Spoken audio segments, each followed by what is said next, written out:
بسم الله الرحمن الرحیم. د کتابونو د معرفي په سلسله کې دا ځل یو داسې کتاب در پیژنم چې یو افغان لیکوال لیکلی دی. ساده دی، زر لوستل کېږي، اسانه دی او ډېر لکه کوم مقالې چې دي یا تحریر دننه چې دی ډېرو ښه مثالونو سره دی. دا د میر احمدیات کتاب دی. د کتاب عنوان دی ژوند زده کړه. نو تقریبا ټول کتاب چې دی په 128 صفحو کې دی.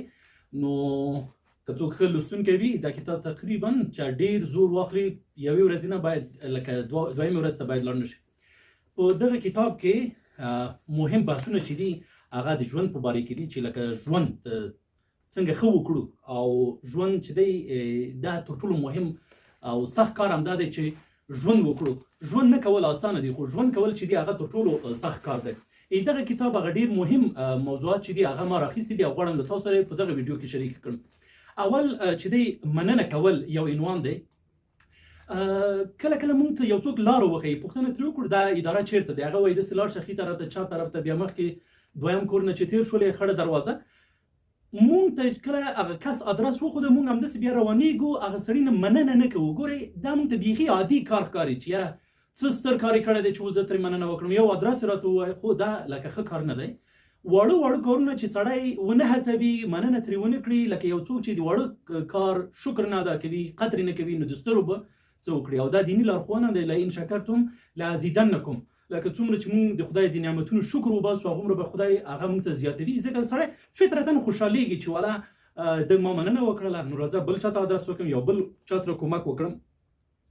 اوس ټکسي کې چا سره لاړې، ټکسي وال چې په خپل وخت ورسولې، ښې ورسولې، مننه کول ترې پکار دي. یو رسټورانټ کې د ډوډۍ وخوړله، ښه ډوډۍ درته راوړه، ګرمه یې درته راوړله، تازه یې درته راوړله، مننه کول پکار دي. همداسې دنیا کې نور ډېر مثالونه شته دي چې لکه ژوند کې مونږ ورسره مخامخېږو او د هغې باید شکر ادا کړو، مننه یې وکړو.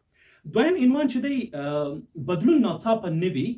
ما به چې کله په خپل مکتب وخت کې کتابونه لوستل نو بیا به مې ځان سره فکر کوو چې دغو کتابونو تاثیر به په ما کې څه وخت معلومیږي، 1 کال 2 کاله 3 کاله.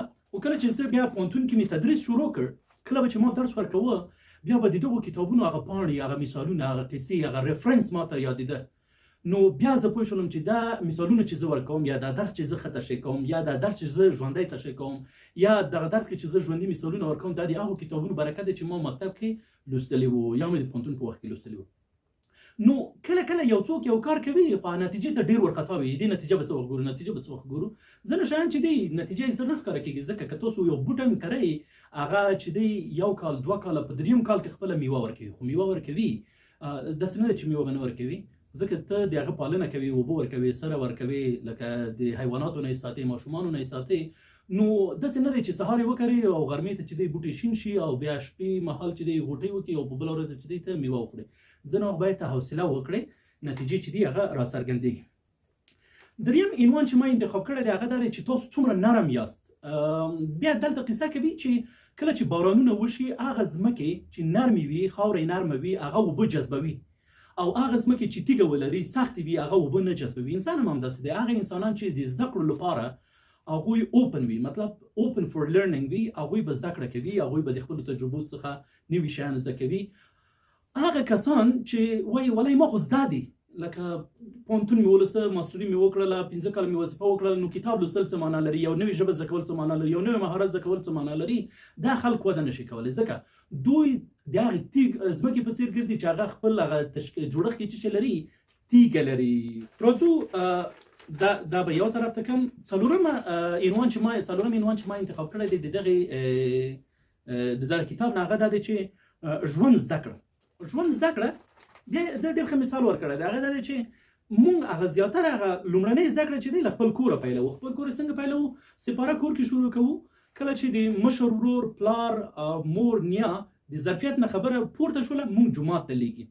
بیا جومات کې زده کړه کوو. کله چې د جومات د ظرفیت نه خبره اوچته شوله مونږ مکتب یا مدرسې ته ځو.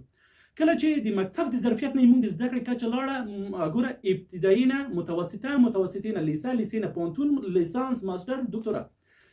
تاسو به لیدلی وي چې ځینې خلک د ولسوالۍ نه راځي د خپل ولایت مرکز ته، ځکه نوره د ګزاره په هغه ولسوالۍ کې نه کېږي، یا د ژوند سویه چې دی هلته نوره په هغه ډول چې دی غواړي په ولسوالۍ کې نه تامینېږي. نو دی راځي چېرته؟ دی راځي مرکز د ولایت ته. بیا مرکز ولایت کې یو څو کاله ژوند وکړي نو دی وایي چې نور دغلته ژوند کول چې دی مونږ د سویې نه ټیټ دی باید چېرته لاړ شم مرکز د ملک ته لاړ شم پایتخت ته لاړ شم پلازمینې ته لاړ شم او دلته څو کاله تېرېدلو نه وروسته ځینې خلک بیا پاتې کېږي ادامه ورکوي ځینې خلک بیا حتی وایي چې راځئ ملک بدل کړو اروپا ته لاړ شو امریکا ته لاړ شو استرالیا ته لاړ شو بر اعظم بدل کړو ځکه دا ژوند همدا رقم دی دا ژوند غټېږي لکه څومره چې کار کوي څومره چې زده کړه کوي څومره چې نیټورک دې غټېږي څومره چې رابطې دې پراخېږي هغومره ژوند چې څه کېږي ژوند هم پراخېږي نو چې ژوند پراخېږي هغه ساحې کې چې ته مخکې وي هغه تنګېږي ته مجبور چې نوې ساحې ته لاړ شې چې هلته نوې فرصتونه اکسپلور کړې راځو یو بل عنوان ته هغه وایي چې آیا تاسو چمتو یاست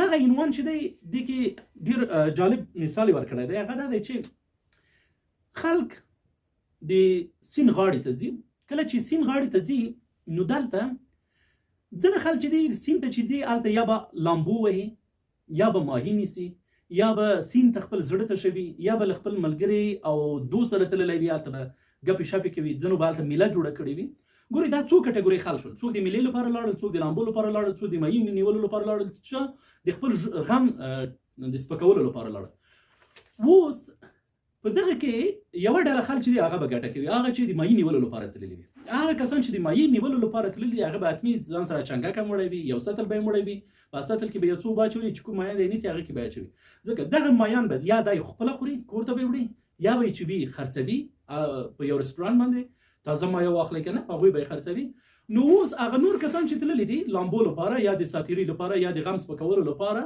هغوی هغومره وکړل چې یا یې مسې وکړه لوبه یې وکړله یا یې چې دی ابازي وکړله ولې دغه کس چې دی په آخر د ورځې کې چې څه وګټل پیسې وګټلې نو ژوند هم همداسې دی څوک یې په یو ډول تېروي څوک یې په بل ډول تېروي څوک په یو شي کې مصروفوي څوک په بل شي کې مصروفوي هغه ورځ چې دی تېرېږي خو ګټه هغه چا به کړې وي چې په آخر د ورځې کې هم ځان ته هم کورنۍ ته هم بل چا ته خیر رسېدلی وي دغه ویډیو تر همدې ځای پورې دا ځکه چې په دغه کتاب کې ډېر خوندور نور موضوعات دي هغه به په بلې ویډیو کې تاسو ته تشریح کړم یا تاسو سره شریک کړم ډېر زیاته مننه